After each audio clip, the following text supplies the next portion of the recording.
matsumbitratra izy ko anao akeo.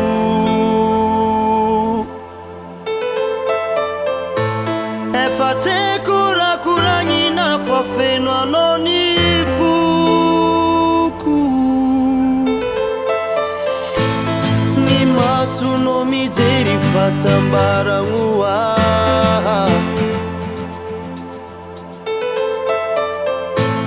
Ny vavanao miteny mamelogna fagnay.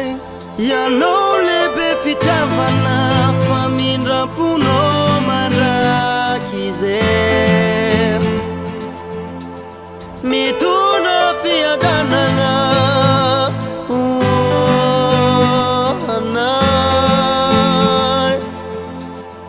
Anao le tsy masarakay natoandrona iniany.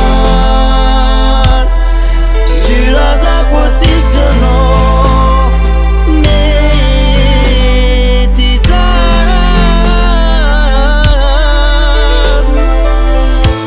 Zava-poagna ny tontoloko ka tsankilanao.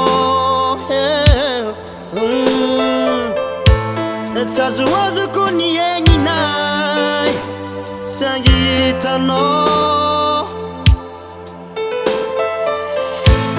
Taniniako na matragna aligna andranao ankilako akeo.